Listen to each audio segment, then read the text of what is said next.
सहर व इसरार का सिलसिला खास, रोंगटे खड़े कर देने वाली दास्तान, कदम कदम एक मंजर हैरत अशां, लम्हा लम्हा रंग बदलते अतवार, गुनाह की दासियों की मस्तियां, हिर्सो हवस के पुजारियों के चमत्कार, एक पुर इसरार मूर्ति के हसूल की खातर होने वाले खौफनाक मार्के का अहवाल, एक चौंका देने वाली अछूती कहानी खबीस। गोया ये हम दोनों के लिए बड़े फख्र और एजाज की बात है। नदीम ने कोई जवाब नहीं दिया और फिर हम दोनों खुफिया रास्ते से निकलकर जमीन दोज कमरे तक पहुंच गए, जहां मार्गरेट कैदी तन्हाई में मौजूद थी और उसकी कफियत कुछ ऐसी ही थी जैसे कोई हरा भरा खेत पतझड़ की जिद में आ गया हो। उसने अपना रख रखाव और उसके सिलसिले में खास ख्याल रखा था, लेकिन उसके चेहरे के तासरात और आंखों की बेचैनी इस बात की तर्जुमानी कर रही थी कि वो अंदर से बुरी तरह टूट चुकी है। हम जिस कमरे में दाखिल हुए वो बुर्श लिए आईने के सामने खड़ी अपने बाल संवारने में मसरूफ थी और हमें देखकर उसने गुस्से से बुर्श एक जनब उछाल दिया। मुझे यहाँ और कितने दिनों तक रखा जाएगा, उसने नदीम को घूरते हुए कहा। हालात पर मुनहसर है, नदीम ने बेपरवाही से शाने उचकाए। शायद तुम्हें अपने अंजाम की फिक्र नहीं, वो भूखी शेरनी की तरह बोली। मेरी रिहाई के बाद तुम दोनों पर क्या गुजरेगी तुम्हें इसका अंदाजा नहीं है। जानता हूँ जिस कहानी का आगाज अच्छा ना हो उसका अंजाम भी बुरा ही साबित होता है। अब तुम मुझसे क्या मालूम करने आए हो, उसने खूबसूरत से पूछा, हकारत से पूछा। और फिलहाल हम तुम्हें एक खुशखबरी सुनाने आए हैं, नदीम ने सपाट लहजे में कहा। तुमने और बोशी ने मिलकर जो बसात बिछाई थी उसका एक अहम मोहरा पिट चुका है और दूसरे भी हमारी नजरों में आते जा रहे हैं और हमारा तलक चौका मशरक से है, इसलिए हम तुम्हारी तरह खुलकर कोई काम नहीं करते। नदीम ने एक छींके कदरे खिसका कर कहा, और वैसे तुम्हें गुस्से में कुछ ज्यादा ही हसीन नजर आने लगती हो। एक बात बताऊं तुम्हें, वो होंठ काटते हुए बोली। जिस जमाने में मैं मॉडलिंग करती थी उस जमाने में मैंने 2 कुत्ते पाल रखे थे और वो भी कभी कभी बिल्कुल तुम्हारी ही तरह भौंकने लगते थे। तुम एक तीसरे कुत्ते को भूल रही हो। मैं चुप न रह सका। मेजर नसीर, वो मेजर नसीर के हवाले पर बुरी तरह चौंक उठी। उसके बारे में अब तुम्हें परेशान होने की जरूरत नहीं, नदीम ने तेजी से कहा। वो अब इस दुनिया में नहीं है। तुम मेजर से किस तरह टकरा गए? अपने रकीबों को बर्दाश्त करना मेरे असूल के खिलाफ है। इत्तफाक ही समझो जो मेजर हमारी निगाहों में आ गया। तुम्हारी उसकी मुलाकात कहाँ हुई? यही इस क्लब में, नदीम ने बड़ी खूबसूरती से झूठ बोलते हुए कहा। शायद वो तुम्हारी ही खुशबू सूंघता हुआ यहाँ तक आ गया और किसी सुदाए हुए सुराग और कुत्ते की तरह। तुम्हारे दरमियान क्या बातें हुई? मार्गरेट ने संजीदगी से पूछा। उसके चेहरे पर नजर आने वाला तनाव यकलख्ती ढीला पड़ गया। उसने मुझे मशवरा दिया था कि मैं तुम्हारे उसके दरमियान से हट जाऊं और मुझे ये बात काबिल कबूल नहीं थी। बात बढ़ती गई और वो बेचारा दुनिया से टिकट कटा गया, नदीम ने संजीदगी से जवाब दिया। दरअसल हम मशरकी लोग जब किसी से मोहब्बत करते हैं तो फिर किसी और के वजूद को बर्दाश्त नहीं करते। तुम मुझसे कुछ छुपाने की कोशिश कर रहे हो, असलियत क्या है ये तुम ही उगल दो, मैंने हकारत से कहा। मुझे जो कुछ मालूम था वो मैं पहले ही बता चुकी हूँ, उसने संभल का जवाब दिया। बकवास, मैंने करख्त लहजे में जवाब दिया। तुमने मेजर नसीर का जिक्र नहीं किया जो तुम्हारे और बोशिन के हाथों अपना जमीर बेच चुका था। मेजर को हमारी सकीम के बारे में कोई इल्म नहीं था, वो कदरे तवक्कुफ से बोली।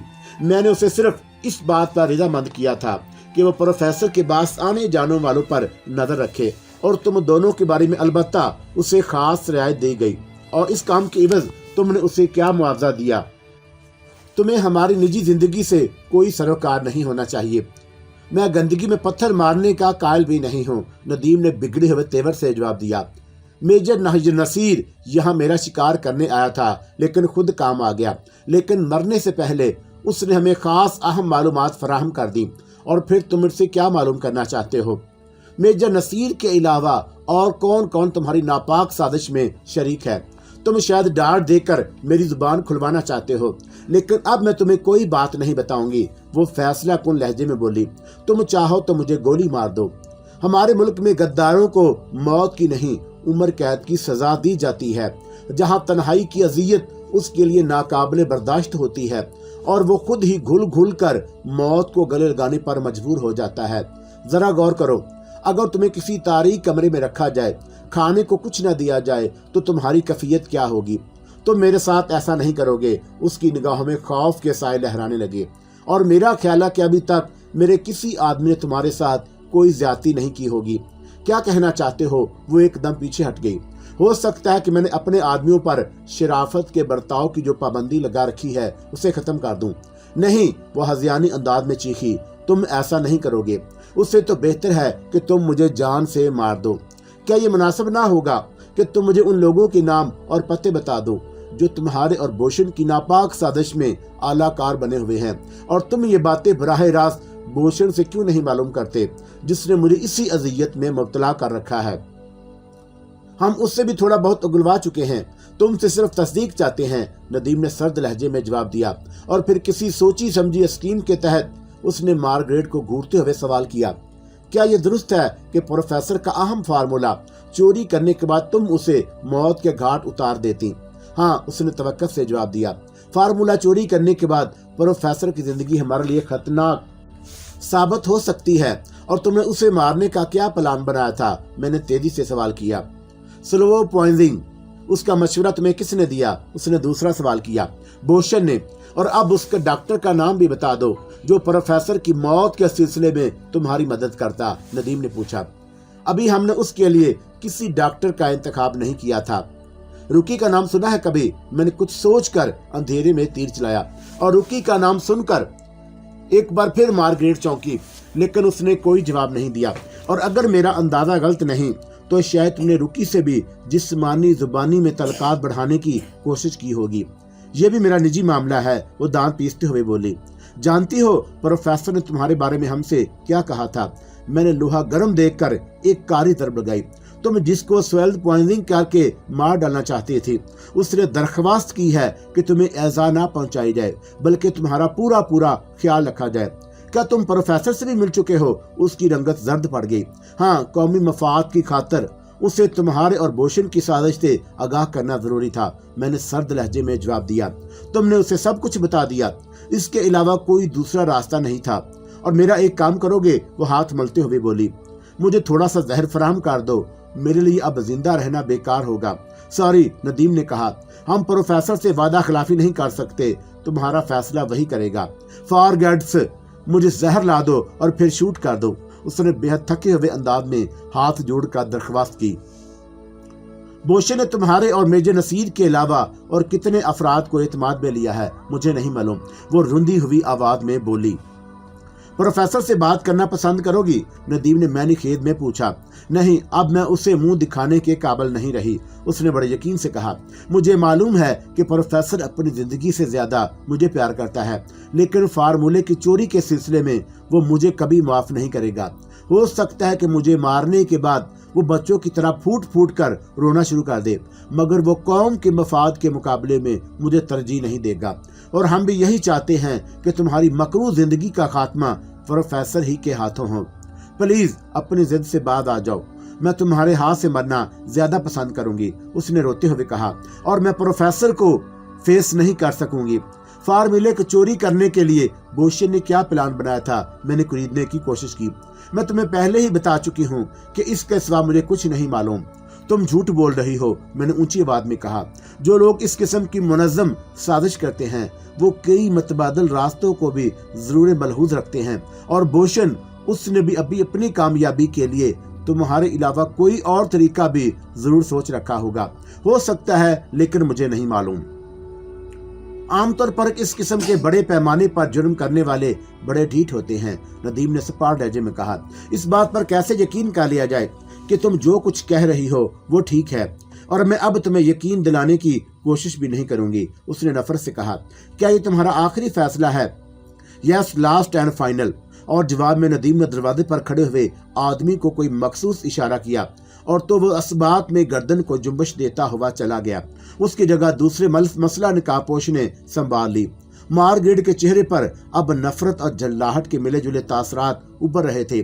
ندیم اسے معنی خیز نظروں سے دیکھ رہا تھا، اور پھر اس نے جیب میں ہاتھ ڈال کر एक मुख्तसर सा कार्डलेस निकाल लिया और उसके साथ ही दीवार पर लगे हुए एक स्विच को भी ऑन कर दिया, जिसके कुछ देर बाद एक मर्दाना आवाज कमरे में खुफिया माइक के जरिए गूंजने लगी। बास, राब्ता खत्म हो गया है, क्या मैं लाइन डायरेक्ट कर दूं? हाँ, रसूल क्रेडल पर रखकर बटन ऑफ कर दो, नदीम ने कहा और फिर कार्डलेस को मुंह से करीब लाकर बोला, hello hello, Nadeem on the line. मैं बोल रहा हूँ, कोई खास बात? दूसरी जानब से प्रोफेसर इब्रार की आवाज कमरे में गूंजी तो मार्गरेट के चेहरे का रंग यकदम ही बदल गया। अब उसकी आंखों से खौफ झलक रहा था। और मैं उस वक्त आपकी मिसेज के साथ हूँ कि आप बात करना पसंद करेंगे। नदीम ने वो जुमला ज्यादा दूर से नहीं कहा था, लेकिन उसकी बात अभी पूरे कमरे में गूंज उठी। शायद टेलीफोन के कार्डलेस सिस्टम को डबल वे के असूल पर कायम किया गया था, जिससे दोनों फरीक की आवाज सुनी जा सकती। और तुमने कहा था कि तुम मुझे बराह रास्त मार्गरेट से मिलने का मौका दोगे। प्रोफेसर के लहजे से बेचैनी मतरशे थी। मैं अब भी आपके हुक्म से इनकार नहीं करूंगा, लेकिन फिलहाल आपका अपनी लैब से बाहर आना खतरनाक साबित होगा, नदीम ने संजीदगी से जवाब दिया। मार्गरेट की अगवा और मेजर नसीर के इंतकाल ने दुश्मनों को यकीनी तौर पर मोहतात कर दिया होगा। ऐसे हिसास मामलात में अगर साजिश करने वाला अपनी प्लानिंग को फेल होता महसूस करता है तो फिर मैं तुम्हारा मतलब समझ रहा हूँ, प्रोफेसर की आवाज सुनाई दी। और मेजर नसीर के बाद मैंने खुद भी इस बात का फैसला कर लिया है कि जब तक मैं अपने मकसद में कामयाब नहीं हो जाता, लैब से एक लम्हे को भी बाहर नहीं निकलूंगा। हुकूमत की जानिब से भी हिफाजती इंतजामात और सख्त कर दिए गए हैं। शायद अब कोई बंदा भी मेरी इजाजत के बगैर लेबॉर्ट्री के करीब ना आ सकेगा। इंसान के अलावा कुछ ऐसी शयातीनी कुव्वतें भी होती हैं जिन्हें कहीं पहुंचने में किसी इजाजत की जरूरत नहीं होती। मैं समझा नहीं, मेरा इशारा तागूती कुव्वतों की तरफ है। मैं उन इंसानों की बात में यकीन नहीं रखता, लेकिन हमारे साथ यही हो रहा है। बोशन को अब तक हमारे आदमी नहायत आसानी से जहन्नत रसीद कर सकते थे, लेकिन कुछ शैतानी और गंदी कुव्वतें उसकी पुष्ट पनाही कर रही हैं, नदीम ने संजीदगी से कहा। और उसी ताकत ने आपको भी ट्रांस में लेकर फार्मूले का राज मालूम करने की कोशिश की थी, लेकिन आपने अपने जहन और लैब की दाखिली दरवाजों पर जो डिवाइस लगा रखी है, उसकी वजह से आंखें अभी तक कामयाब नहीं हुई, आइंदा भी नहीं होंगी, प्रोफेसर बड़े एतमाद से बोला। और मेरे शब रोज जिस मसरूफियत में गुजरते हैं, शायद तुम उसके बारे में तसव्वुर भी नहीं कर सकते, लेकिन इसके बावजूद मैं खुदा की इबादत और मुकद्दस किताब का मुताला रोज़ाना बड़ी पाबंदी से करता हूँ। और खुदा के बाबरकत कलाम ही के ज़रिए मैंने अपने चारों तरफ एक हिसार खींच रखा है। ओह, शायद इसीलिए काली ताकतें अभी तक अपने मकसद में कामयाब नहीं हो सकी। क्या मार्गरेट इस वक्त तुम्हारे कहीं करीब ही मौजूद है? प्रोफेसर के लबो लहजे में फिर बेचैनी का अंसर शामिल हो गया। हाँ, हम इस वक्त जदीद अंडरग्राउंड और साउंड प्रूफ कमरे में हैं, और उसके अंदर ऐसा सिस्टम कायम है कि आपकी और मेरी दोनों की आवाज़ कमरे में चारों तरफ यकसा तौर पर गूंज रही है। और मैं कार्डलेस से आपको मिसिस को दे रहा हूँ। नदीम ने मुख्तलिफ सा कार्डलेस, जिसकी लंबाई बेमुश्किल 6 इंच रही होगी, मार्गरेट की तरफ बढ़ा दिया। और मार्गरेट की बौखलाहट इसके हाथों की कपकपाहट से जाहिर हो रही थी। और कुछ देर तक वो खुद पर काबू पाती रही और फिर फंसी फंसी आवाज में बोली, मैं मार्गरेट बोल रही हूँ, और मेरा ख्याल है कि तुम्हें वहाँ कोई तकलीफ नहीं होगी। प्रोफेसर ने जज्बाती लहजे में कहा, मैंने मिस्टर नदीम और शहबाज से यही दरख्वास्त की थी कि वह मेरी खातर तुम्हें कोई तकलीफ ना पहुँचाएं। हाँ, अभी तक इन्होंने मुझे कोई जिस्मानी अजियत नहीं पहुँचाई, लेकिन मैं जानता हूँ माय डियर, प्रोफेसर ने उसकी बात काटते हुए कहा, गीडर की 100 साल की जिंदगी से शेर की एक दिन की जिंदगी ज्यादा बेहतर होती है। इसी तरह आज़ादी भी है, जो अचानक छिन जाए या छीन ली जाए तो इंसान का दम घुटने लगता है। I am sorry darling, Margaret ने भर्राई हुई आवाज में कहा, मैं अपने किए पर शर्मिंदा हूँ, लेकिन क्या तुम अपनी मार्गरेट को माफ नहीं कर सकते? गद्दार और शीशे की मिसाल एक जैसी होती है। शीशे में अगर दरार आ जाए तो उस पर दुनिया की ताकत दूर नहीं कर सकती। आई प्रॉमिस यू डार्लिंग, मैं तुम्हारी जिंदगी तुम्हारे साथ रहूंगी, और एक लम्हे के लिए भी तुम्हारी निगाहों से दूर नहीं रहूंगी। इस हरामजादे बोशन और मेजर नसीर से तुम्हारे जो ताल्लुकात थे वो मेरे इल्म में आ चुके हैं, प्रोफेसर तलमलाकर बोला। इसके अलावा आपकी मिसेज के नाजायज ताल्लुकात एक ऐसे थर्ड रेट दहशतगर्द और बदमाश से भी रह चुके हैं जो आजकल अंडरग्राउंड चला गया। ندیم نے قدرے بلند آواز میں کہا۔ مارگریٹ، پروفیسر کرا اٹھا۔ یہ میں کیا سن رہا ہوں؟ میں اپنے تمام تر گناہوں پر شرمندہ ہوں، لیکن وعدہ کرتی ہوں کہ آئندہ تم نے الفاظ کی نگاہوں سے ٹیکنے والے آنسو کے قطرے پر کبھی غور کیا ہے؟ پروفیسر نے رندی ہوئی آواز میں کہا۔ وہ آنسو نہیں بلکہ دل کی گہرائیوں سے نکلنے والا خون ہوتا ہے، لیکن ایک بار پلکوں تک اگر ڈھلک جائے تو پھر اس کی واپسی کے امکانات ختم ہو جاتے ہیں۔ پلیز ڈارلنگ، کیوں میں ای لاسٹ چانس، مارگریٹ کے لہجے میں التجا تھی۔ مارگریٹ، میں زندگی میں تمہیں زندگی کے آخری سانسوں تک کبھی فراموش نہیں کر سکتا۔ اور پروفیسر نے کسی معصوم بچے کی طرح جواب دیا۔ تم نے مجھ سے اس عمر میں شادی کی تھی جب تم جوانی کی بھرپور زندگی گزار رہی تھی، اور میں تمہیں اپنا مستقبل کا سہارا سمجھتا تھا، لیکن تم نے میرے اعتماد کو جو دھچکا پہنچایا ہے اس کی تلافی اب ممکن نہیں۔ یہ تم کہہ رہے ہو مائی ڈیئر، کیا تم اپنی مارگریٹ کو اتنی جلدی فراموش کر دو گے؟ نہیں، تمہاری یاد میری زندگی کا سہارا ہوگی، پروفیسر نے سرد آہ بھر کا جواب دیا۔ لیکن شاید اس وقت میں غلطی پر تھا جب میں نے تم سے لو میرج کی، اور مجھ جیسے تجربہ کار شخص کو اسی وقت غور کرنا چاہیے تھا کہ مغربی تہذیب میں پروان چڑھی ایک ماڈلنگ کرنے والی عورت کو، جسے دنیا کی تمام آسائشیں مہیا تھی، جس کے پاس دولت اور چاہنے والوں کی بھی کوئی کمی نہیں تھی، اس نے میرا ہاتھ تھام کر زندگی گزارنے کا فیصلہ کس طرح کر لیا؟ مارگریٹ مائی سویٹ ہارٹ، کیا تم اس کا اعتراف نہیں کرو گی کہ تم نے اپنی جھوٹی محبت کا یقین بھی کسی گہری سازش کی بنیاد پر کیا تھا، اور ہماری شادی ایک دھوکہ تھی، اور تمہارا پیار ایک فریب تھا؟ تم مٹھی میں آئی ہوئی اس ریت کی طرح تھی جو آہستہ آہستہ سرکتی ہوئی آزادی کی طرف بڑی آسانی سے واپس ہو جاتی ہے، اور پھر انسان خالی ہاتھ رہ جاتا ہے، بالکل میری طرح۔ اور پروفیسر کی سسکیوں کی آواز آہستہ آہستہ تیز ہوتی جا رہی تھی۔ اس کی کیفیت اس وقت کسی ایسے بچے کی سی تھی جس کے ہاتھ سے اچانک اس کا پسندیدہ کھلونا چھٹ گیا ہو۔ اور تم میرے لیے سسک رہے ہو مائی ڈیئر، مارگریٹ نے تیزی سے کہا۔ کیا یہ محبت نہیں ہے؟ ہے، لیکن ون وے، پروفیسر نے بھرائی ہوئی آواز میں کہا۔ پھر تم نے میرے بارے میں کیا فیصلہ کیا؟ اس نے مارگریٹ نے اپنی اصلیت ظاہر کرتے ہوئے سنجیدگی سے سوال کیا۔ اس کی مغربی تہذیب نے اچانک سر ابھارا تھا۔ تم خود اپنے بارے میں کیا فیصلہ کرتی ہو؟ تم مجھے ڈیورس کر دو، میں وعدہ کرتی ہوں کہ پہلی فلائٹ سے اپنی دنیا میں واپس لوٹ جاؤں گی۔ Thank you my honey, professor نے سپاٹ لہجے میں جواب دیا۔ مجھے معلوم نہیں تھا کہ تم اتنی جلدی مجھے چھوڑنے پر آمادہ ہو جاؤ گی۔ اس کے علاوہ میرے پاس اور کیا راستہ رہ جاتا ہے؟ اس بار مارگریٹ نے نفرت سے ہونٹ چباتے ہوئے کہا۔ اور تمہارے لیے اب صرف ایک ہی راستہ باقی ہے، موت کا راستہ، پروفیسر دوبارہ سسک اٹھا۔ میں اس کے لیے بھی تیار ہوں، قید کی زندگی سے موت میرے لیے زیادہ بہتر ہوگی، مارگریٹ نفرت سے بولی۔ I hate you, I hate you, mister Nadeem اور مسٹر شہباز، کیا آپ میری آواز سن رہے ہیں؟ جی ہاں، اس بار میں نے پروفیسر کو اپنی موجودگی کا یقین دلانے کی خاطر کہا، اور میں نے فیصلہ کر لیا ہے کہ آپ مارگریٹ کو شوٹ کر دیں۔ پروفیسر، میں نے جلدی سے کہا، اور میرا خیال ہے کہ ہم ابھی آپ کی مسز سے یہ بھی اگلوانے کی پوزیشن میں ہیں کہ فارمولے کی چوری کی سازش آپ کی شادی سے پہلے مرتب کی گئی تھی۔ اس طرح ہماری فہرست پر کچھ اور نام بھی آ سکتے ہیں۔ نہیں، پروفیسر نے کرب سے جواب دیا، میں اپنی زندگی میں مارگریٹ کی موت میں کسی تشدد کو شامل نہیں کرنا چاہتا، اور تم سب ایسا کر کے بھی اپنی خواہش پوری کر لو مگر میری آسانی سے واپس ہو جاتی ہے، اور پھر انسان خالی ہاتھ رہ جاتا ہے، بالکل میری طرح۔ تم میری زبان نہیں کھلوا سکو گے، مارگریٹ کا لہجہ فیصلہ کن تھا۔ I hate of you, mister Shahbaz, جتنی جلدی ممکن ہو اس غدار عورت کو گولی مار دو، لیکن تم سلسلہ منتقل نہ کرنا۔ پروفیسر نے عجیب طفلانہ خواہش کا اظہار کیا، اور میں آخری وقت تک اس کی آواز سننا چاہتا ہوں۔ تم اسے میری آخری خواہش بھی سمجھ سکتے ہو۔ اور میں نے ندیم کی طرف دیکھا جو بغلی ہولسٹر سے اپنا پستول نکال کر اس پر سائلنسر فٹ کر رہا تھا، اور میرا خیال تھا کہ مارگریٹ اپنی موت کے تصور سے گھبرا جائے گی، لیکن اس نے ایسا کوئی ثبوت نہیں دیا۔ وہ کسی ماڈل گرل کے انداز میں اپنا سینہ تان کر کھڑی ہو گئی۔ اس کے ہونٹوں پر ایک عجیب سی مسکراہٹ ابھر آئی، شاید وہ ندیم کے پستول کو بھی کوئی کیمرہ سمجھ رہی تھی جو اس کے دلکش پوز کو اپنے اندر محفوظ کر کے اس کی پیبلسٹی کے کام آئے گا۔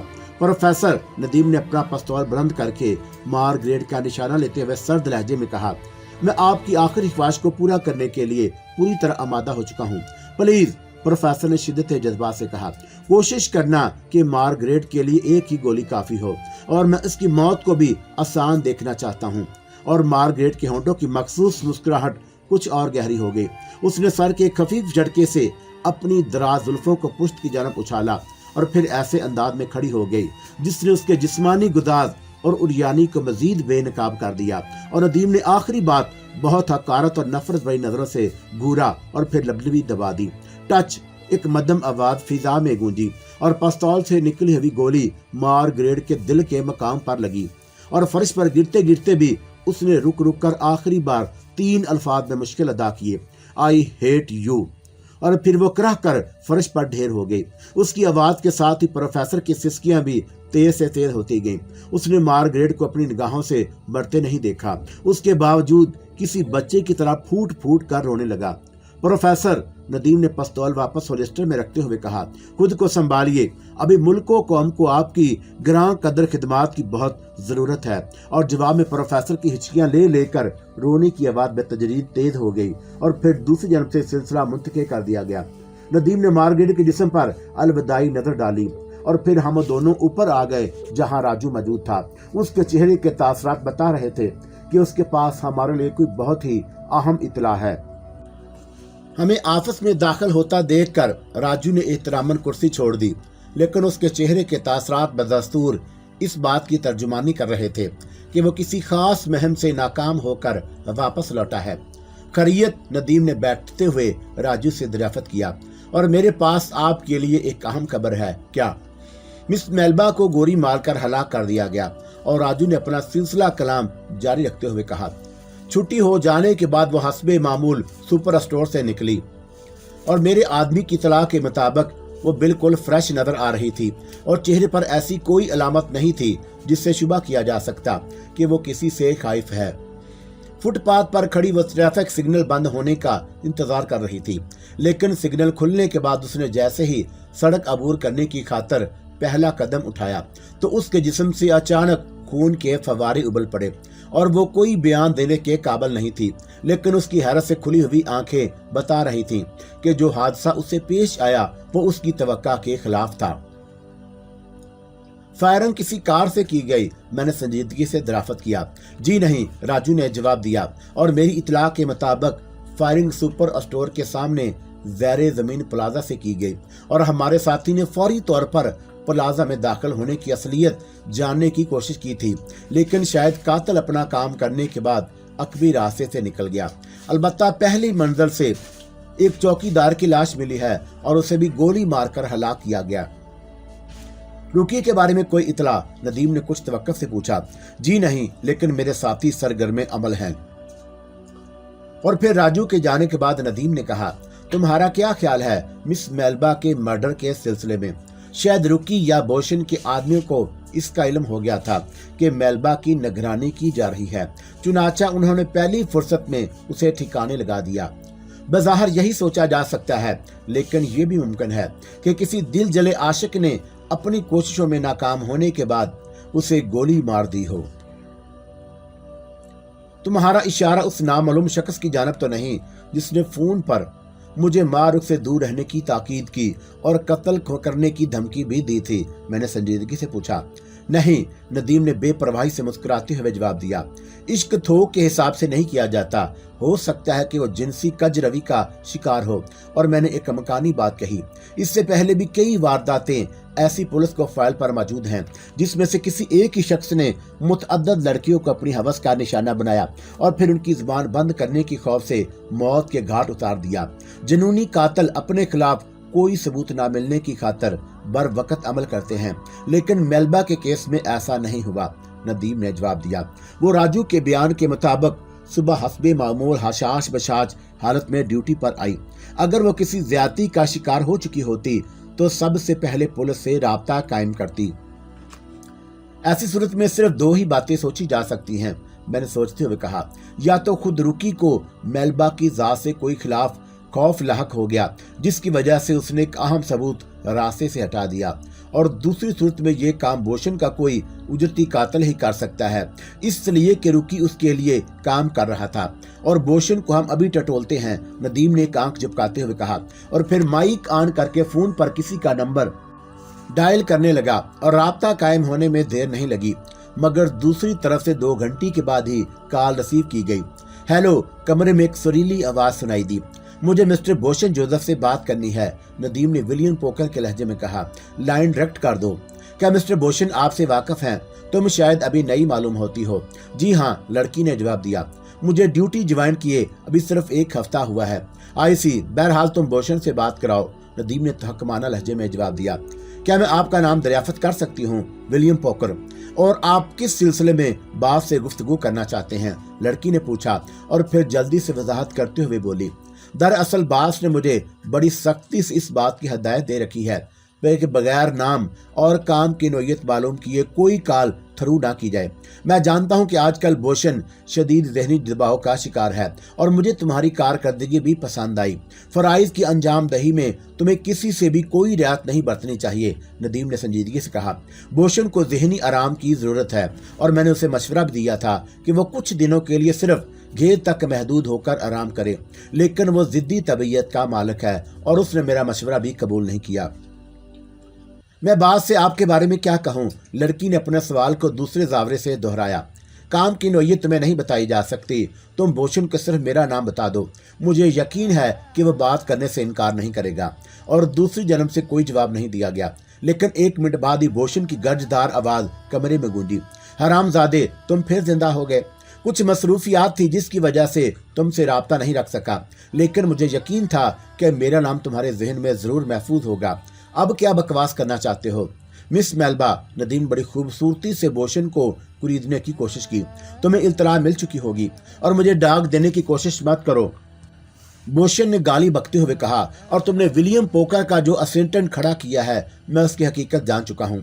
हैरत की बात है, जिसे खुद अपनी हैसियत का इल्म ना हो वो दूसरे के बारे में क्या जान सकता है। Shut up you dry swine, खून मत जलाओ माय डियर। मैंने तुमसे सिर्फ मिस मेल्बा का जिक्र किया था। बकवास बंद करो, मैं किसी मेल्बा को नहीं जानता और रुकी की सबसे करीबी दाश्ता थी, शायद इसीलिए तुम्हारे हत्थे नहीं चढ़ सकी, वरना बानो की तरह रुकी उसे भी तुम्हारी डिश में सजाकर पेश कर देता। बोशन ने गुराते हुए जवाब दिया। और मुझे दोबारा कॉल मत करना, अब मैं तुमसे डायरेक्ट मिलूंगा बहुत जल्द। और तुम अभी तक किसी खुशफहमी का शिकार हो, नदीम ने सर्द लहजे में कहा। रुकी जहाँ कहीं भी है बहुत जल्द सामने आ जाएगा। क्यों? क्या तुम्हें अपने नाजायज बाप के बगैर किसी कमी का एहसास सता रहा है? और मेरे पास तुम्हारे लिए एक अहम तला और भी है, नदीम ने उसकी बात नजरअंदाज करते हुए बेमैनी खेत अंदाज में कहा। तुम्हारे $1 मिलियन की रकम डूब चुकी है। क्या मुझे किसी मजीद वजाहत की जरूरत है? तुम शायद मुझे ब्लफ करने की कोशिश कर रहे हो। इस बार बोशन ने कुछ तवक्कुफ से जवाब दिया। और मैंने इतनी बड़ी रकम किसी कारोबार पर इन्वेस्ट नहीं की। मेजर नसीर का हवाला शायद तुम्हारी याददाश्त को ताज़ा कर दे और मेरा ख्याल है कि तुम्हें उसके बेहानक अंजाम की इत्तला मिल चुकी होगी। किस दुनिया की बात कर रहे हो? मेजर ने खुद को बेपरवाह जाहिर करने की कोशिश की। मैं मेजर नसीर का नाम पहली बार तुम्हारी जुबान से सुन रहा हूँ। मार्गरेट के सिलसिले में तुम क्या कहोगे? तुम शायद मुझे परेशान करने की कोशिश कर रहे हो। मैं फोन बंद कर रहा हूँ और दोबारा मुझसे राब्ता कायम करने की कोशिश मत करना। अब इसकी जरूरत भी नहीं रही, नदीम ने इस्तहज़ाइया अंदाज में जवाब दिया। तुम जब बराह रास्त मिलोगे तो फिर तफसीली बात होगी। और दूसरी सिमत से रसूल क्रेडर पर रखने की आवाज सुनाई दी। नदीम ने माइक बंद करते हुए मुझसे कहा, और मेरा ख्याल है कि मेल्बा की मौत में किसी न किसी जाविये से बोशन का हाथ भी जरूर है। कोई खास वजह? अगर रुकी उसके लिए काम कर रहा था तो फिर मेल्बा भी उसकी नजरों में जरूर आ गई होगी। और ऐन मुमकिन है कि हमारी तरह बोशन के आदमी भी उसकी निगरानी पर मामूर हों। उन्हें शुबा हो गया हो कि कुछ और लोग भी साई की तरह मेल्बा के पीछे लगे हुए हैं। ऐसी पोजीशन में मेल्बा को रास्ते से हटा देना ही बेहतर है। और मेरा ख्याल है कि तुमने मेजर नसीर और मार्गरेट का हवाला देकर अच्छा नहीं किया, मैंने कुछ सोचकर कहा। बोशन बराह रास्त हमारा दुश्मन है। उसके उजड़ती कातिल हमारी निगरानी पर भी जरूर मामूर होंगे और हो सकता है कि बोशन को हमारी प्रोफेसर से मुलाकात का इल्म हो गया हो। ऐसी सूरत में उसे मेजर नसीर की मौत और मार्गरेट की गुमशुदगी में हमारा हाथ ضرور نظر آ گیا ہوگا۔ شاید اس نے اسی بات کا اندازہ لگا لیا ہو کہ ولیم پوکر کا کردار بھی ہم دونوں میں سے کوئی ایک ادا کر رہا ہے۔ اسی بنیاد پر اس نے براہ راست ملاقات والی بات کہی ہوگی، اور میں تمہارے خیال سے 100% متفق ہوں۔ اور پھر جان بوجھ کر تم نے، میں چاہتا ہوں کہ بوشن براہ راست ہماری طرف متوجہ ہو جائے۔ ندیم نے میری بات کاٹتے ہوئے معنی خیز انداز میں کہا، ایسی صورت میں ہمارے آدمی اس سے بہتر طور پر نمٹ سکیں گے۔ بوشن اتنا احمق نہیں ہے کہ خود سامنے آنے کی کوشش کرے۔ وہ اپنے خاص آدمیوں کی توجہ بھی ہماری طرف مبذول کرا سکتا ہے، اور دونوں ہی صورتوں میں اس سے جلد بازی میں جو حماقتیں ہوں گی وہ ہمارے لیے کار آمد ہوں گی۔ ندیم نے مسکرا کر جواب دیا۔ $1 ملین والی بات سن کر بوشن کے ذہن میں کچھ دھماکے ضرور ہوئے ہوں گے۔ کیا تم مارگریٹ کی لاش بھی اسے تحفے میں روانہ کرو گے؟ نہیں، ندیم نے تیزی سے کہا، مارگریٹ کی موت کی اطلاع منظر عام پر نہیں آئے گی۔ وہ ہمارے لیے ایک ٹرمپ کارڈ ہے جس کے ایکسپوز ہو جانے سے ہماری پلاننگ ناکام بھی ہو سکتی ہے۔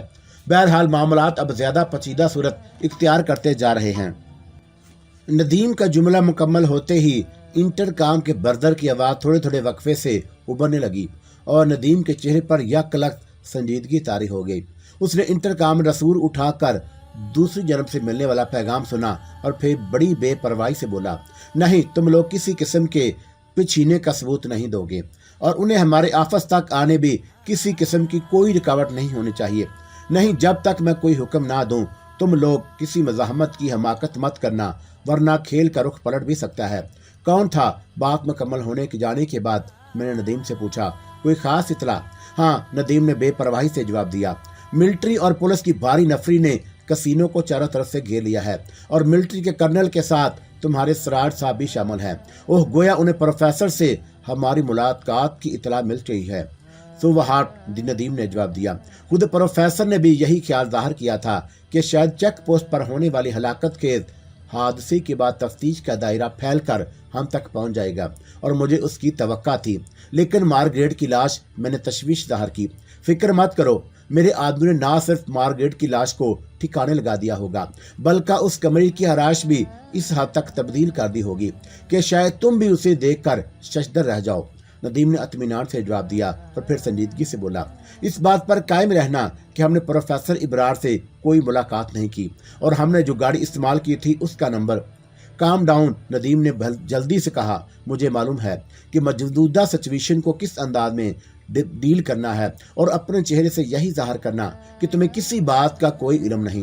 اور پھر اس سے پہلے کہ میں کوئی جواب دیتا، ملٹری کا ایک کرنل سراج کے ساتھ ہی دروازہ کھول کر تیزی سے اندر داخل ہوا۔ ان کے پیچھے 2 اسلحہ برادر کمانڈو بھی اندر داخل ہو کر پوزیشن سنبھال چکے تھے۔ آپ کا نام؟ کرنل نے ہم دونوں کو باری باری مشکوک نظروں سے گھورتے ہوئے ندیم سے سوال کیا۔ ندیم، میں اس نائٹ کلب کا مالک ہوں، اور یہ میرے دوست اور کلاس فیلو ہیں مسٹر شہباز خان۔ آپ دونوں کتنی دیر سے یہاں موجود ہیں؟ میں آپ کے سوال کا مطلب نہیں سمجھا، ندیم نے سنجیدگی سے دریافت کیا۔ آپ کے پچھلے 6-7 گھنٹوں سے کیا مصروفیت رہی ہیں؟ کرنل نے تیکھے لہجے میں سوال کیا۔ اس کی عقابی نگاہیں ہم دونوں کا ایکس رے کر رہی تھیں۔ بزنس کی نوعیت کے اعتبار سے میں شام تک عموماً گھر پر ہی ہوتا ہوں، اور آج بھی تقریباً 5 بجے تک گھر پر ہی تھا۔ اور کل آپ کی مصروفیات کیا رہی ہیں؟ غالباً کل بھی میں دوپہر کو 12-1 بجے سو کر اٹھا تھا، اور اس کے بعد اخبار کی چھوٹی سچی خبروں کا مطالعہ بھی کرتا رہا، اور شام کو حسب معمول نہانے کے بعد میں کلب آ گیا۔ ندیم نے بے پرواہی سے جواب دیا۔ اور آپ؟ کرنل نے میری سمت دیکھا۔ میں دفتر میں لیٹ آرڈر تک بیٹھنے کا عادی ہوں، میں نے اپنے پھیلے ہوئے کاروبار کی تفصیل بتاتے ہوئے کہا۔ مسٹر شہباز کے والد نادر خان صاحب ہمارے محکمے میں DIG کی حیثیت سے ریٹائر ہوئے تھے۔ سراج نے میرا مزید تعارف کراتے ہوئے کرنل سے کہا، بے حد ایماندار اور اصول پسند آدمی تھے، اور مسٹر شہباز کو بھی میں اچھی طرح جانتا ہوں۔ بزنس میں آنے سے پہلے یہ بھی پولیس کی ملازمت پہ تھے۔ آپ کی فراہم کردہ اطلاعات کا شکریہ، کرنل نے قدرے تیکھے لہجے میں سراج سے کہا، اور پھر دوبارہ میری جانب رجوع کیا۔ آپ نے پولیس سے سخبدوش ہونے کا فیصلہ کیوں کیا تھا؟ والد صاحب کے اصرار پر۔ دراصل وہ اپنا بزنس میرے حوالے کر کے خود آرام کرنا چاہتے تھے۔ پولیس فورس کے بارے میں آپ کی کیا رائے ہے؟ 5 انگلیاں برابر نہیں ہوتی، میں نے مسکرا کر جواب دیا۔ اچھے اور برے آدمی تمام محکموں میں ہوتے ہیں۔ آپ یہ بزنس کب سے کر رہے ہیں؟ کرنل نے ندیم کو گھورا۔ وہ ہم سے سچ اگلوانے کی خاطر گھما پھرا کر سوالات کر رہا تھا۔ تقریباً 8 سال سے، ندیم نے بے پرواہی سے جواب دیا۔ आपको ये सुनकर खुशी होगी कि बैरून मुल्क में भी 2 नाइट क्लब का पार्टनर हूँ, लेकिन ये बिजनेस अच्छी नजरों से नहीं देखा जाता। ये आपकी जाती राय हो सकती है, लेकिन आवाम की नहीं। इसलिए कि आम तौर पर हमारे night club full house business करते हैं और आपके इस्तेमाल में जो गाड़ी है वो कब से इस्तेमाल कर रहे हैं? 2 साल से। साइंस की तरक्की के बारे में आपका क्या नजरिया है? सॉरी, मुझे इस शोबे से कोई दिलचस्पी नहीं रही, शायद इसलिए कि मैं आर्ट्स का तालिब इल्म था। आपकी उम्र क्या होगी? इंतखाबात में अपना वोट कास्ट कर सकता हूँ, लेकिन कभी ऐसा नहीं किया। कोई खास वजह? इसलिए कि हमारे मुल्क में सियासी इस्तेहकाम नाम की कोई चीज सिरे से ही नहीं, और आए दिन हुकूमतें बदलती रहती हैं। हर नया आने वाला जाने वाले को बदनाम करने की कोशिश करता है, और जो वादे किए जाते हैं वो नुमाइंदे कभी पूरा नहीं करते। इसके अलावा यहाँ सियासी पार्टियों की तादाद इस कदर ज्यादा है कि किसी को सरे फहरिस्त नहीं कहा जा सकता, नदीम ने मुस्कुराकर कहा। और हमारी सियासत फ्लैश खेल से ज्यादा मुताबिकत रखती है और ज्यादातर ब्लाइंड चालें चली जाती हैं, लेकिन पता शो करने में सूरत हाल कतई मुख्तलिफ होती है। क्या आपके पास एक से ज्यादा गाड़ियां हैं? कर्नल ने भुवे स्कोर कर पूछा। क्लब के इस्तेमाल में 4 गाड़ियां हैं और मेरे इस्तेमाल में सिर्फ 1 गाड़ी। वैसे 2 साल बाद गाड़ियां तब्दील करना मेरी हॉबी है। और आपके पास कितनी गाड़ियां हैं? कर्नल ने मेरी समझ देखा। और मेरी जाती मसरूफियत में सिर्फ 1 गाड़ी है, मैंने सादगी से जवाब दिया। और 1 हफ्ते पहले तक आपके इस्तेमाल में जो गाड़ियां थी, क्या आप उसका नंबर बता सकते हैं? उन सारे सवालात के जवाब आपको मेरा मैनेजर भी दे सकता है। इस बार नदीम ने कदरे नाखुशगवार अंदाज में कहा। और हमारे पास आपके होटल और क्लब का सर्च वारंट भी है। कर्नल का लहजा तीखा हो गया। लेकिन हम इस फरीद को अमली जामा पहनाकर आपके क्लब की रेपुटेशन को खराब नहीं करना चाहते। आप बड़े शौक से होटल और क्लब की तलाशी ले लें, मुझे कोई एतराज नहीं होगा। लेकिन क्या मैं ये पूछने का हकदार हूँ कि ये तलाशी क्यों ली जा रही है? सॉरी, कर्नल का लहजा बदस्तूर खुश्क था। हम इसका सवाल का जवाब देने पर मजबूर नहीं। फिर ज्यादा मुनासिब यही होगा कि आप अपने दिल के अरमान पूरे कर लें। मैं मैनेजर को तलब करके उसे हदायत किए देता हूँ कि आपके साथ मुकम्मल तावन करे। कर्नल ने फौरी तौर पर जवाब नहीं दिया और चंद लम्हे तक वो शायद अपने आइंदा लाहिमा अमल के बारे में गौर करता रहा। और फिर उसने हाथ से इशारा किया तो दोनों कमांडोज आफत से बाहर चले गए। सिराज अभी तक खामोश खड़ा था और मेरा ख्याल है कि अब हमें खुलकर बात कर लेनी चाहिए, कर्नल ने बदस्तूर खड़े खड़े सिराज से कहा। और फिर नदीम को मुखातब करके बड़ी गंभीर आवाज में बोला, हमें मोतबर जराये से इतला मिली है कि कल आपकी गाड़ी शहर से दूर ऐसे मकाम पर देखी गई जो ममनू ना सही, लेकिन इस तरफ सिर्फ खास लोग ही जाते हैं। आपको यकीनन गलत इतला दी गई होगी, नदीम ने संजीदगी से कहा। कल क्या गुज़श्ता 10-12 रोज से हम शहर से बाहर किसी इलाके में नहीं गए, और इससे पहले एक बार साहली इलाके की तरफ जरूर जाना हुआ था। और हमें जिस गाड़ी का मॉडल, मेक और रंग बताया गया है वो इस वक्त भी आपके पार्किंग लॉट में मौजूद है। कर्नल की पेशानी शिकन आलूद हो गई और वो हमें मरऊब करने की खातिर मुख्तलिफ दाव इस्तेमाल कर रहा था। फिर देर किस बात की है? नदीम ने सपाट लहजे में जवाब दिया। आपके पास सर्च वारंट भी है और आपके इख्तियारात भी यकीनन वसी होंगे। आप चाहें तो हमें गिरफ्तार भी कर सकते हैं, लेकिन मुझे यकीन है कि आपको हमारे किसी दुश्मन ने गलत इतला दी है। क्या आप अपने किसी खास दुश्मन का नाम बताना पसंद करेंगे? कर्नल ने तेजी से पूछा। बिजनेस रिवॉल्वरी वीज के हर खित्ते में पाई जाती है और हमारे मुल्क में इसका तनासब कुछ ज्यादा ही है। क्या ये मुमकिन नहीं कि किसी दुश्मन ने बहज हमारी रेपुटेशन खराब करने की खातिर आप हजरात को गलत रास्ते पर डाल दिया हो? आपने मेरे सवाल का जवाब नहीं दिया। कर्नल ने अपना सवाल दोहराया। आपको किस शख्सियत पर शुबा है? मैं कोई एक नाम यकीनी तौर पर नहीं ले सकता, लेकिन इतना जरूर जानता हूँ कि हमारे बिजनेस में कदम कदम पर कोई न कोई दुश्मन जरूर होता है, नदीम ने जवाब दिया। और फिर सिराज को देखते हुए बोला, और मेरी जाती इतला के मुताबिक सिराज एक ईमानदार और बाअसूल अफीसर है, लेकिन अकेला चना भाड़ नहीं फोड़ सकता वाली बात मिसल इसके साथ भी पेश आ चुकी है। कुछ दिनों बेशतर ये मौसूफ भी मुअत्तल रह चुके हैं और इसमें भी किसी ऐसे दुश्मन का हाथ शामिल हो सकता है जिसे मिस्टर सिराज की ईमानदारी और फर्ज शनासी से नुकसान पहुंचा हो। कर्नल एक लम्हे तक तेज नजरों से हमें घूरता रहा और फिर वो एक कुर्सी घसीट कर बैठ गया और सिराज ने भी उसकी तकलीद की। मिस्टर शहबाज, कर्नल ने मुझे मुखातब किया। मिस्टर शहबाज, क्या आप हमें किसी दुश्मन का नाम बताना पसंद फरमाएंगे? ऐसा कोई नाम मेरे जहन में नहीं है, मैंने पुरएतमाद लहजे में कहा, और मुझे शहरी हकूक का बखूबी इल्म है। मेरा ताल्लुक महकमा पुलिस से भी रह चुका है, इसलिए मैं इस बात से भी बखूबी वाकिफ हूँ कि किसी दुश्मन के साथ किस तरह डील किया जा सकता है। मिस्टर भूषण जोसेफ के बारे में आपका क्या ख्याल है? इस बार सिराज ने कहा, क्या यह दुरुस्त नहीं कि वो एक दो बार आपसे दो बदू उलझ भी चुका है? आपकी इतला दुरुस्त है, लेकिन मैंने भूषण को वादे कर दिया था कि अगर उसने मुझे छेड़ने की कोशिश की तो फिर मैं कानूनी दायरे में रहकर जवाबी कार्रवाई का भी हक रखता हूँ, और मैंने बेपरवाही से जवाब दिया। हो सकता है कि भूषण अब भी मुझे अंदरूनी तौर पर नुकसान पहुंचाने की तगो-दो में हो, लेकिन मेरे पास इतना वक्त नहीं कि उसके बारे में गौर करूं। मिस्टर नदीम, कर्नल ने असल मकसद की सिमत आते हुए कहा कि आपने हमारे मुल्क के अजीम साइंसदान प्रोफेसर इब्रार का नाम सुना है। शायद कभी अखबार की सुर्खियों में पढ़ा हो, लेकिन मैं अर्ज कर चुका हूँ कि मुझे साइंस से कभी कोई शुगफ नहीं रहा, और हमारी इतला के मुताबिक कल आप दोनों हजरात प्रोफेसर की लेबॉरेटरी की तरफ जाते हुए देखे गए थे। मैं आपकी इतला को चैलेंज नहीं करूंगा कर्नल, नदीम ने बेपरवाही से कहा, लेकिन ये बात जरूर हैरत अंगेज है कि जिस बात की इतला हमें भी नहीं, वो हिसास इदारों तक किस तरह पहुंच गई। मिस्टर नदीम, सिराज ने पूछा, कि आपकी गाड़ी पिछले दिनों किसी और के इस्तेमाल में भी रही? जी नहीं, मेरी गाड़ी को सिवाय मेरे कोई दूसरा ड्राइवर नहीं करता। लेकिन आपका इस सवाल से क्या मकसद है? और हमारी इतला के मुताबिक वो गाड़ी इसी मॉडल, मेनक और रंग की थी जैसी मेरे पास है, नदीम ने इस्तहज़ाइया अंदाज में कहा। माय डियर मिस्टर सिराज, अब मैं इतना अहम आदमी भी नहीं हूँ कि दुनिया की कोई कंपनी सिर्फ मेरे लिए एक गाड़ी बनाए और मॉडल, मेक या रंग की कोई दूसरी गाड़ी पूरे शहर में किसी दूसरे के पास मौजूद ना हो। मिस्टर नदीम, कर्नल ने इस बार दोस्ताना लहजे में कहा, हमें गाड़ी का जो नंबर दिया गया है वो बेशक आपकी गाड़ी के नंबरों से मुख्तलिफ है, लेकिन प्रोफेसर की शख्सियत की अहमियत के पेश नजर हमने आपसे मिलना जरूरी समझा। क्या प्रोफेसर को खुदा न ख्वास्ता? नहीं, कर्नल ने तेजी से कहा, ऐसी भी कोई बात नहीं। फिर असल मसला क्या है? कुछ बातें इतनी अहम होती हैं कि हम उसका इजहार नहीं कर सकते, और हमें उम्मीद है कि आप भी हमारी यहाँ आमद का मकसद किसी और के सामने नहीं बयान करेंगे।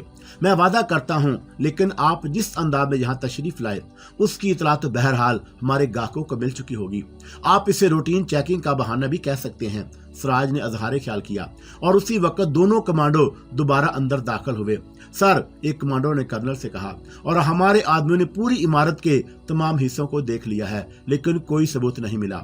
लेकिन आप हजरात ने अंडरग्राउंड कमरों को भी देख लिया है, नदीम ने कमांडो को मुखातब किया।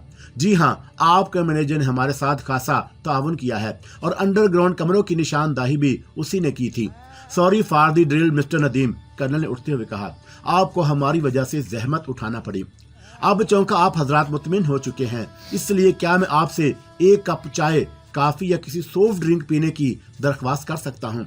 फिर कभी सही कर्नल, मैंने दीदा दानिस्ता बड़ी संजीदगी से उसे मुखातब किया। मेरा ख्याल है कि किसी ने क्लब को बदनाम करने की कोशिश की है। हो सकता है, और यह भी मुमकिन है, कि मेरे पास जो गाड़ी है बिल्कुल वैसी ही किसी और के पास भी हो, नदीम ने कहा। हम इस बात के इम्कानात के अलावा और भी कई बातों पर गौर कर चुके हैं, लेकिन मुखबर ने खास तौर पर आप दोनों का नाम लिया था। क्या मैं मुखबर का नाम दरियाफ्त कर सकता हूँ? नदीम ने कदरे गसीले लहजे में कहा। हमें जो इतला मिली है वो फोन पर मिली थी। हैरत है, मैंने मैरी खेद अंदाज में कहा। आपके कहने के मुताबिक प्रोफेसर को किसी किस्म का कोई हादसा भी पेश नहीं आया, फिर भी एक फोन कॉल पर इतनी संजीदगी से अमल किया जा रहा है, और कोई बात तो नहीं है। फिलहाल मैं आपसे कोई जवाब देने से कासर हूँ, कर्नल ने सपाट लहजे में जवाब दिया, और फिर तेजी से घूमा और चौं से बाहर चला गया। उसके साथ ही सिराज और दोनों कमांडो भी बाहर चले गए। उनके जाने के बाद 10 मिनट बाद सिराज दोबारा कमरे में दाखिल हुआ। बाहर लाइन क्लियर हो चुकी है, और फिर भी हमें मोहतात रहने की जरूरत है, नदीम ने संजीदगी से कहा, और हो सकता है कि कुछ सादा लिबास वाले अब भी आपकी निगरानी कर रहे हों। परेशानी की कोई बात नहीं बास, राजू बोला, वो अब मुतमिन होकर गए हैं। लाश को ठिकाने लगा दिया? नहीं बास, राजू मुस्कुराया, अब तक उसकी हड्डियां भी भून कर राख का ढेर हो चुकी होंगी। ठीक है, नदीम ने इत्मीनान का सांस लिया, और फिर कुछ तवक्कुफ से बोला, रुकी की अहमियत अब हमारे लिए फिर बढ़ गई है, और मालूम करने की कोशिश करो कि मेलबा की मौत में किसका हाथ है। बास, अगर आप इजाजत दें तो उस दरख्त को ही जड़ से उखाड़ कर फेंक दिया जाए जिसके साए तले जुर्म परवान चढ़ रहे हैं। नहीं, फिलहाल उसकी जरूरत नहीं। राजू वापस चला गया तो मैंने कुर्सी पर पहलू बदल कर नदीम को मुखातब किया, आखिर तुम क्या चीज हो? मार्केट में तलाश करने की कोशिश करो। नदीम ने बड़ी मासूमियत से बोला। अगर कोई दूसरा पीस मिल जाए तो मुझे जरूर इतला करना। और तुम्हारी कामयाबी की पुष्ट पर तुम्हारे कारिंदों की वफादारी का भी बड़ा दखल है। क्रेडिट बहरहाल टीम के सरबराह को ही मिलेगा। नदीम ने सर उठाकर फातहाना अंदाज में जवाब दिया। और मेरा ख्याल है कि गाड़ी की नंबर प्लेट बदलने में तुम्हारी शांत काम आ गई, वरना कर्नल आसानी से हमारा पीछा छोड़ने वाला नहीं था। और मेरी जगह कोई दूसरा होता तो शायद वो भी इसी तरकीब पर अमल करता। और तुम्हारा जहन क्या कहता है? मैंने पूछा। हमारे बारे में किसने मुखबरी की होगी? कोई ऐसा शख्स जो बोशन के लिए काम कर रहा है, और उसका तल्लुक मेजर नसीर से भी हो सकता है। मेरा ख्याल है कि अब वापस चला जाए, मैंने जमाही लेते हुए कहा। आज अच्छी खासी दलील हो चुकी है। तुम राजू के साथ चले जाओ, मुझे अभी कुछ और जरूरी काम भी निपटाने हैं। एज यू विश, मैंने बेपरवाही से जवाब दिया और फिर राजू के साथ घर की सिमत रवाना हो गया। ना जाने क्यों रास्ते भर मेरे ज़हन में कालका का तस्वर बार बार उभरता रहा, और कई दिनों से उसने मेरी खैरियत दरियाफत करने की जहमत भी गवारा नहीं की थी।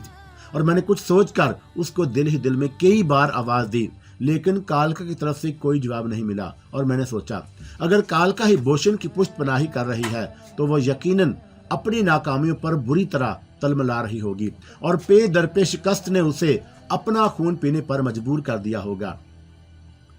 नदीम रात गए खाने के वक्त पर भी नहीं आया, और मुझे उसके बारे में तशवीश हुई। और मार्गरेट की गुमशुदगी के बाद मेजर नसीर की चेक पोस्ट का धमाके से उड़ना, और फिर मेलबा की मौत, ये सब एक ही सिलसिले की बिखरी हुई कड़ियां थी। और मैं बज़ाहिर नसीम और आरफा के साथ हंस बोल रहा था, लेकिन मेरा ज़हन नदीम के बारे में सोच रहा था। कर्नल और सिराज का पूरी फोर्स के साथ नाइट क्लब को मुहासरे में लेकर तलाशी में महज कागजात की खानापुरी नहीं समझी जा सकती।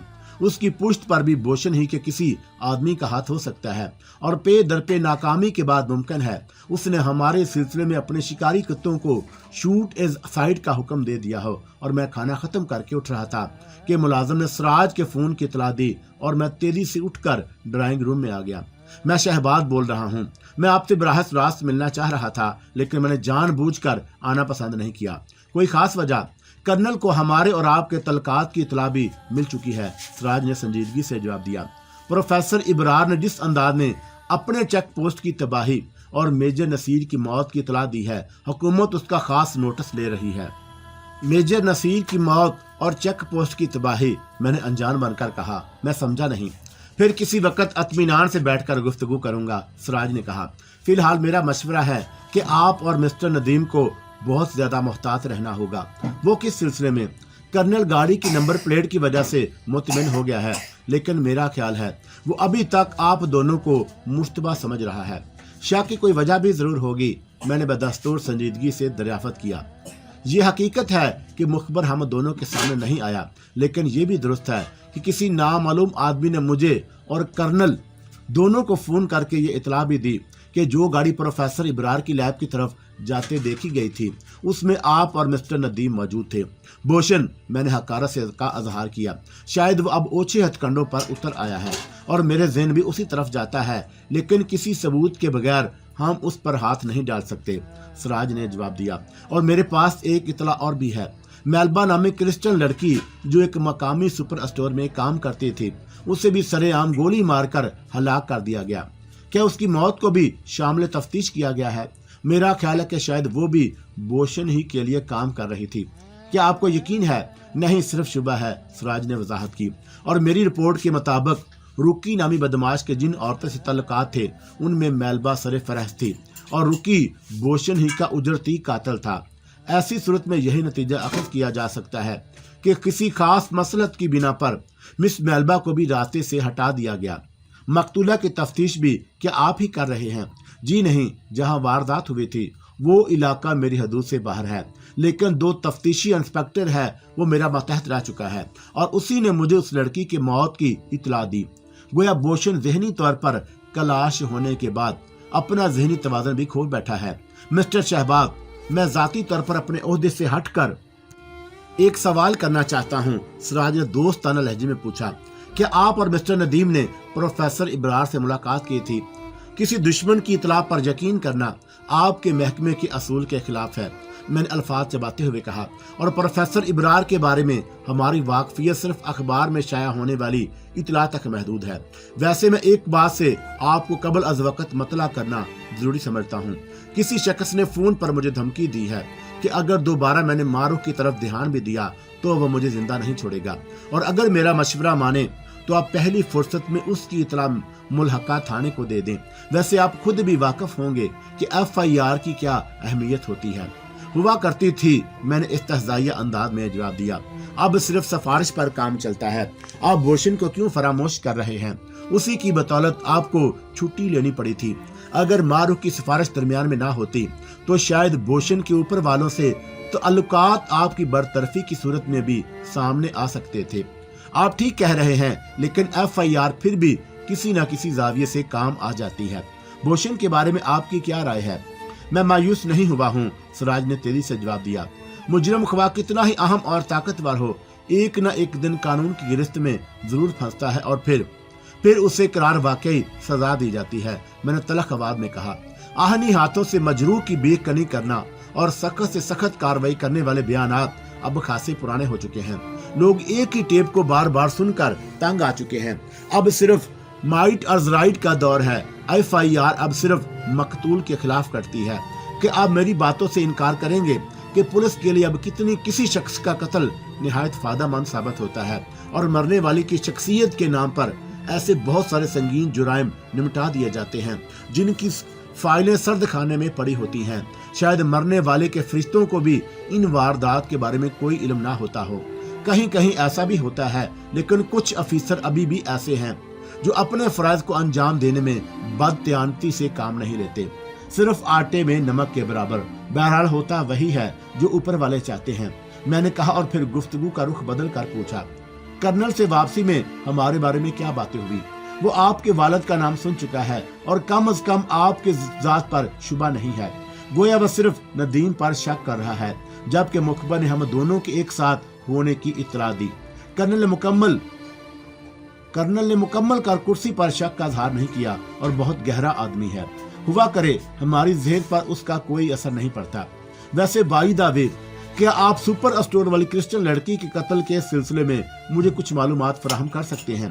ابھی تک کوئی خاص نتیجہ اخذ نہیں کیا جا سکا، سراج نے کہا، اور سپر اسٹور میں کام کرنے والوں نے صرف یہی بیان دیا ہے کہ مقتولہ زیادہ ملنسار نہیں تھی اور صرف اپنے کام سے کام رکھتی۔ خاص مدت سے وہ ملازم تھی، مگر اس نے کبھی کسی کو شکایت کا موقع بھی نہیں دیا۔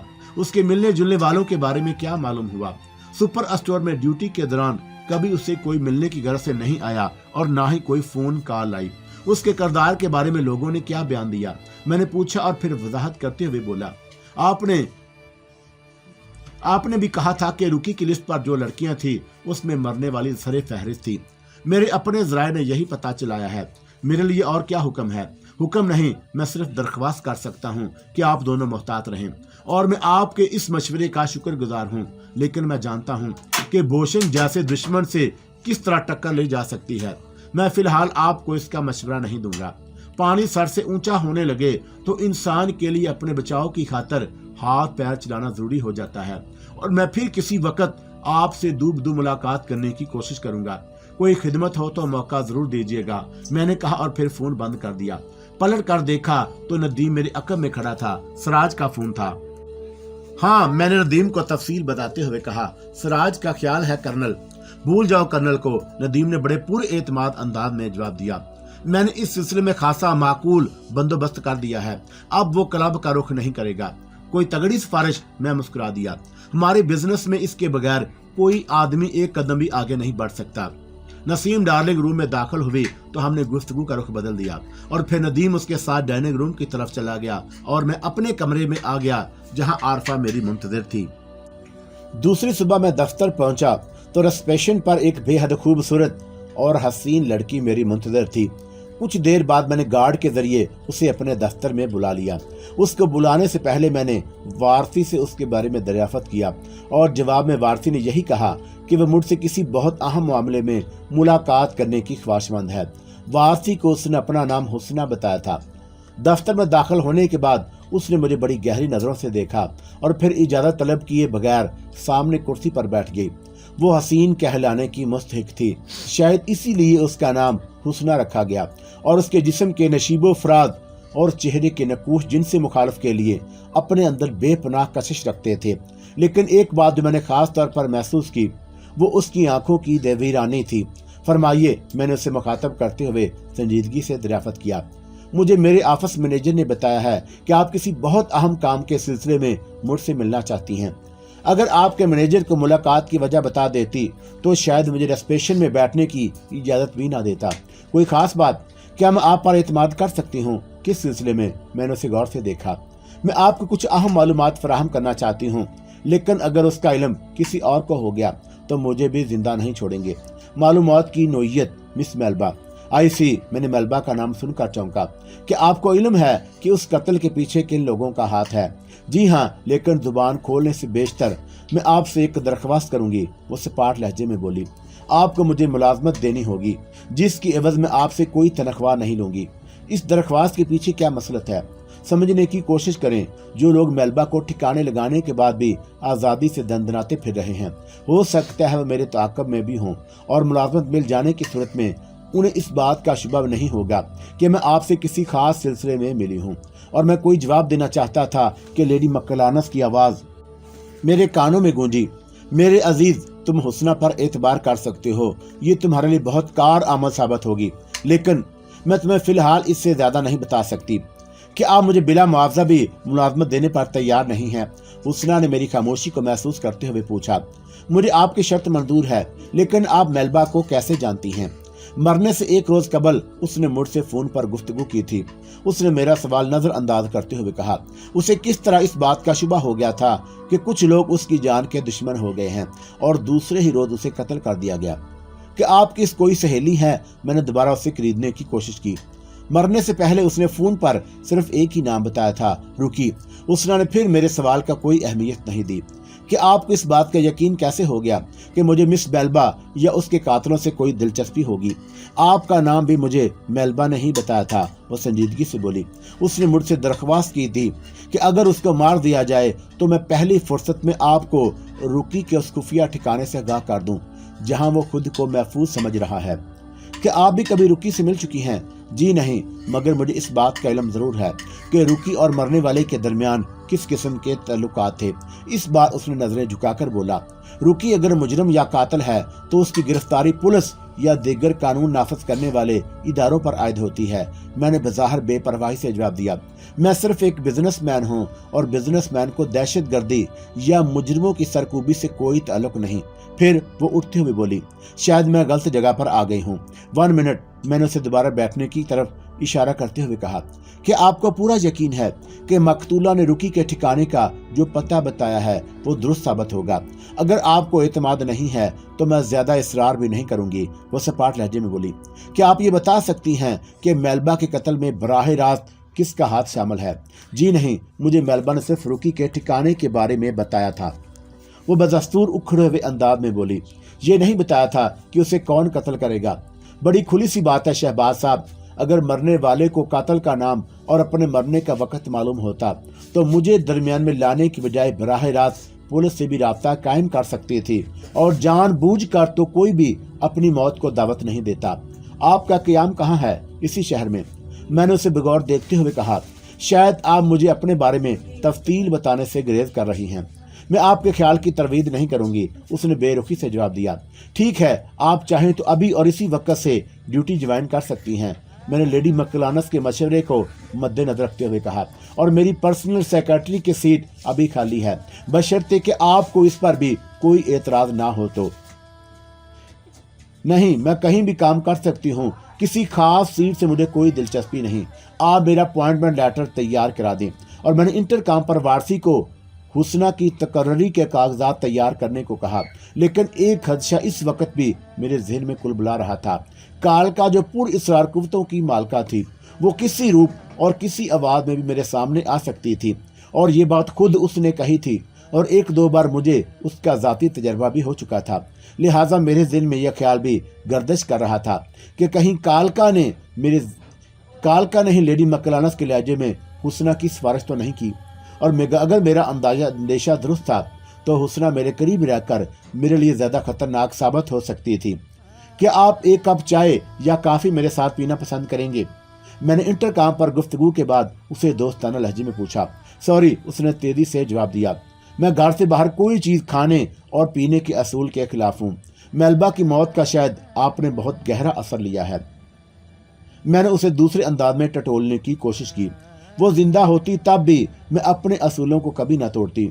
और कुछ देर बाद वारसी ने अपॉइंटमेंट लेटर तैयार करके चपड़ासी के जरिए मेरे पास भिजवा दिया। और चपड़ासी के जाने के बाद मैंने वो लिफाफा हुस्ना की तरफ बढ़ाते हुए कहा, मैं आपकी तकर्री पर आपको दिल्ली मुबारकबाद पेश करता हूँ। शुक्रिया, उसने संजीदगी से जवाब दिया और फिर बेपरवाही से लिफाफा खोले बगैर पर्स में रखा। वो उठी तो मैं भी उसके साथ उठ खड़ा हो गया। कालका के शक की तस्दीक की खातर मैंने उससे हाथ मिलाने की कोशिश की। अगर वो कालका ही थी तो मुझसे हाथ मिलाने की हिमाकत भी मूल ना लेती। लेकिन हुस्ना ने कुछ तामल के बाद मुझसे हाथ मिलाते हुए बड़ी संजीदगी से कहा, मैं किसी से ज्यादा बेतकल्लफ होने की आदी नहीं हूँ। और मैंने सिर्फ मुस्कुराने पर इक्तफा की। अब मुझे कम अज कम इस बात का यकीन हो चुका था कि वो कालका नहीं थी, वरना दावर और कोमल वर्मा मोहनी की तरह वो भी जलकर खाक हो जाती। और इस खदशे के निकल जाने के बाद मैंने उससे दोबारा रुकी के बारे में पूछा।